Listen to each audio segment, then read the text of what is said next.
What is good, fam? This represents exactly how it looks when the charts smoke you so hard that you start begging a judge for a win after the court already told you to kick rocks. We are witnessing the OVO empire crumble in real time because Drake just dumped a massive 117-page brief on the table to revive a lawsuit that everyone thought was dead and buried months ago. His legal entity, Frozen Moments LLC, submitted this desperate paperwork to the U.S. Court of Appeals for the Second Circuit on January 21st of 2026, and it demonstrates just how salty the boy remained after Kendrick Lamar transformed his entire career into a global punchline. January 2026 saw this latest filing attempt to flip the script on Judge Jeannette Vargas, who officially tossed his defamation claims against Universal Music Group back in October of 2025. Drake brought in his lead attorney, Michael Gottlieb, to argue that the industry is creating a dangerous rule where rappers can say whatever they want in a diss track without facing any blowback. The legal team is basically crying in their suits because the original court ruled that Kendrick's lyrics amounted to nothing more than hyperbolic vituperations, which is just a fancy way of saying it was a standard rap battle where feelings got bruised. Instead of holding the loss like a man, Drake is trying to make it a crime to get out-rapped, and the hip-hop community is viewing this as the nastiest work we have ever seen from a supposed superstar. It feels wild to see a man who called himself the king behaving as if he needs a protective order against a Kendrick Lamar verse. The brief itself unfolds as a rambling mess that tries to flip the history of this entire beef, and it exposes how the OVO camp is struggling to find any lane that does not involve getting bullied by the West Coast. Michael Gottlieb is a heavy hitter who has navigated some massive cases, but he looks like he is reaching for straws by claiming that protected speech in rap poses a threat to the legal system. Exaggerated talk has defined the culture for 50 years, so the court threw the case out because Kendrick's claims match that mold perfectly. Desperation is the main frame for this move, as the industry observes Drake try to punish UMG for the success of Not Like Us. The fact remains that Drake cannot stomach the fact that his own label is making more money off his rival than they are making off him lately. And this lawsuit is how he lashes out at his own partners. When you look at the timing of this January 2026 filing, the reality stands out clearly that he is still reeling from how badly he lost the battle in the streets. Microphone skills deserted him, so he is trying to use the Second Circuit to accomplish what he could not do with the verse, and that level of desperation would make most legends feel too embarrassed to show their faces. This desperation extends much further than a long legal document because the entire payola and bot narrative has surfaced as a total lie. Accusations of illegal payola and bot farms surfaced in November of 2024, but those receipts never actually materialized when the lights got bright. The most embarrassing part of this whole situation occurred in February of 2025 when Drake had to drop his petition against iHeartMedia in Texas after the network proved they did nothing wrong. Not a single dollar changed hands in that resolution, and that silence resonated louder than any of the noise Drake was making on his Instagram stories. Radio manipulation stories were effectively destroyed by that move, especially since the OVO camp tried to push them to explain why the world was singing along to the track that ended his run. Even though the lower court discovery process uncovered zero evidence for these claims, this new appeal keeps doubling down on the idea that UMG designed a plan to destroy the Drake brand through consumer hysteria.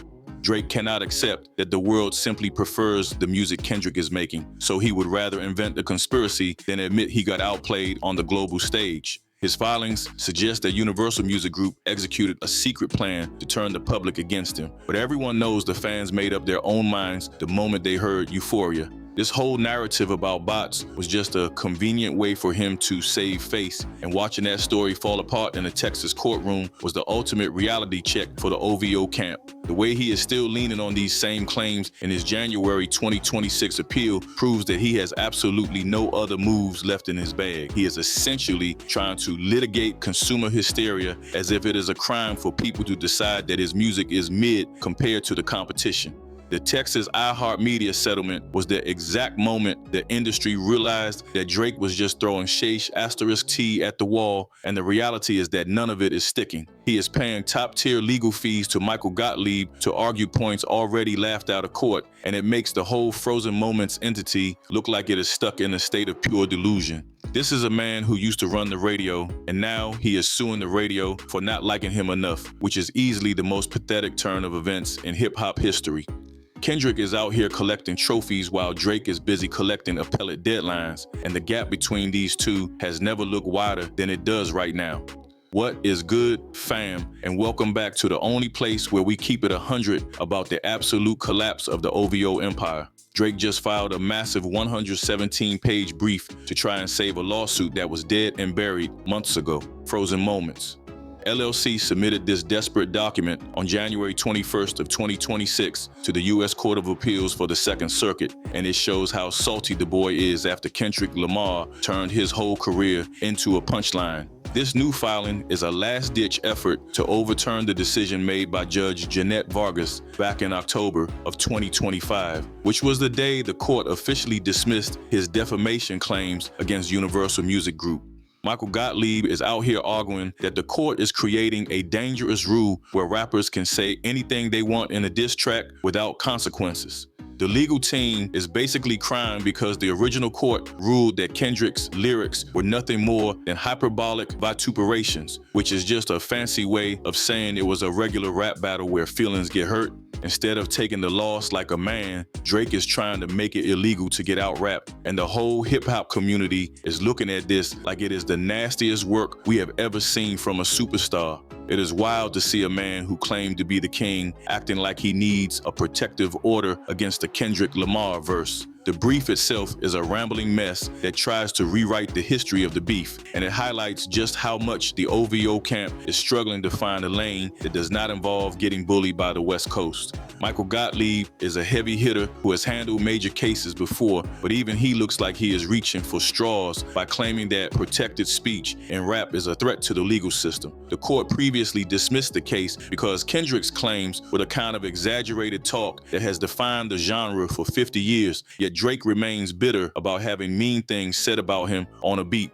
This legal move is being framed by everyone in the industry as a desperate attempt to punish Universal Music Group for the massive success of the record Not Like Us. Drake cannot handle the fact that his own label is making more money off his rival than they are making off him lately. And this lawsuit is his way of lashing out at the people who are supposed to be his partners. When you look at the timing of this January 2026 filing, it is obvious that he is still reeling from how bad he lost the battle in the streets. He is trying to use the Second Circuit to do what he could not do with a microphone, and that level of desperation is something most legends would be too embarrassed to show the world.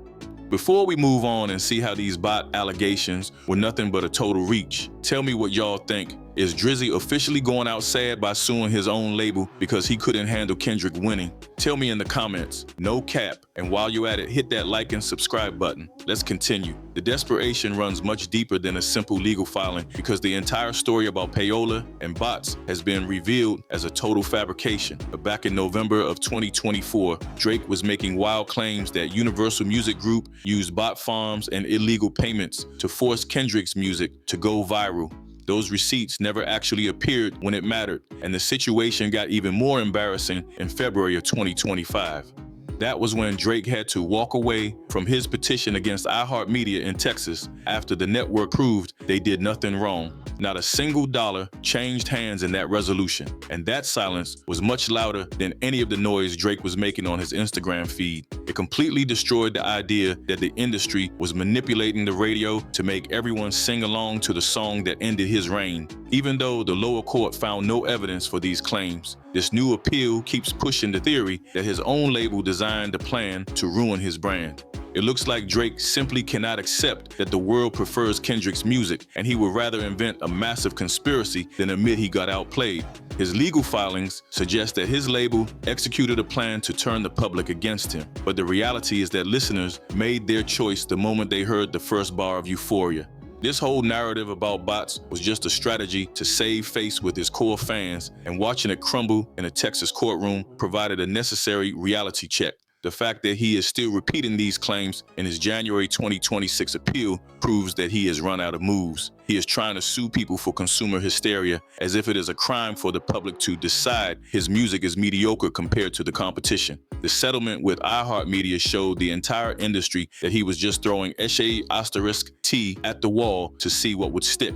He is paying massive legal fees to Michael Gottlieb to argue points that judges have already laughed at, and it makes his Frozen Moments entity look completely delusional. This man used to dominate the airwaves, but now he has taken the radio to court for not liking him enough, which might be the most pathetic moment in hip-hop history.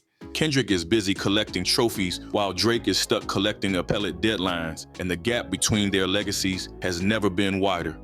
The internal drama at Universal Music Group is getting even uglier because we are watching a corporate civil war happen in real time.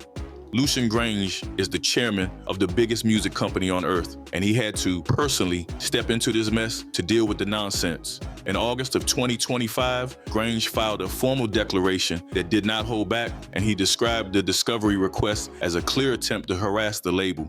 It is honestly embarrassing to see a man who spent 15 years at the top acting like a bitter ex who wants to dig through the trash.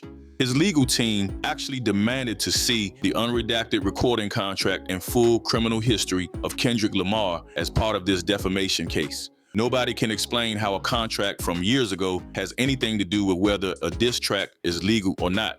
Universal Music Group successfully argued that these demands were irrelevant to the actual case, and they pointed out that Drake was just trying to target his rival personally. The tension between the artist and his own partners at Republic and Universal has reached a breaking point because of this litigation. It is hard to see how they will ever work together again when he is calling his own boss a conspirator in open court. UMG has until March 27th of 2026 to file their response, and legal experts expect this to be the moment these weak arguments get buried for good. The boy is biting the hand that feeds him because he is obsessed with the reality that Kendrick is now the golden child of the label. This is not just a legal battle, it is a bridge-burning mission where Drake is setting fire to the people who made him a superstar. Lucian Grainge and the leadership team are done with the noise Drake is making with these desperate filings. They want to focus on artists who are actually winning, but Drake is making it impossible for them to stay in his corner. When your own label CEO calls your legal moves absurd and meant for harassment, you have already lost the respect of the people in charge. Drake is playing a dangerous game that could end with his contract being ripped up if he keeps attacking his business partners. That March deadline is a ticking clock, and once that response hits the court, we will see the full extent of the damage. While Drake spends millions on lawyers, the data on the charts is telling a story that no lawsuit can ever hope to change. Even his own legal team admitted in their paperwork that Not Like Us hit 1.8 billion streams on Spotify by early 2026. Instead of showing respect for the craft, he is trying to use those massive numbers as proof of bot activity, pointing at the fact that Euphoria only did about 4.1% of that streaming volume is how his lawyers are trying to suggest a conspiracy. This argument ignores how the song became a global anthem that played in every stadium for an entire year. Kendrick winning Record of the Year at the 2025 Grammys makes Drake look like a sore loser on a global level. He even linked the song's promotion to that shooting at his Toronto crib in May of 2024 to claim UMG ignored his safety. He is acting like the victim of a plot, but the world sees a man who cannot handle losing a fair fight. The difference between these two men in 2026 is unbelievable because Kendrick is busy collecting trophies and preparing for a film debut. While Dot moves into a new era as a legendary artist, Drake is stuck in a loop of court dates and legal fees. Chasing ghosts in the Second Circuit is his new full-time job while his rival builds a legacy that will last for 50 years. This January 2026 filing is a loud cry for help that proves Drake has lost his way. He is trying to win a war that ended the moment the culture picked a side. No judge is going to give him back a crown he lost in the streets of Compton. It is sad to see this much talent spent litigating a failure instead of making music. Drake is proving his critics right by showing he cares more about optics than the work. This 117-page appellate brief serves as a massive admission of defeat that Drake is simply too proud to voice himself. He is trying to manipulate the legal system to rewrite a story that fans and critics settled months ago. March 27th is the date everything changes, and the response from UMG will likely be the final nail in the coffin for this entire era. For 18 months, he tried to claim the world was tricked into liking Kendrick, but he only proved he does not know how to lose. Kendrick Lamar is winning on every single front, taking over the Billboard charts and the courtroom while holding the respect of everyone who actually cares about hip-hop culture. No amount of paperwork can sue his way back to the top spot. The OVO era is ending with a quiet whimper and a pile of court documents, while the PG Lang team prepares to dominate the big screen. Drake needs to stop embarrassing himself because the court of public opinion delivered the final verdict a long time ago, and the world is ready to move on. Evidence of how bad things have become inside the embassy is all over this exposed UMG lawsuit, showing the world that Drake has finally lost for good.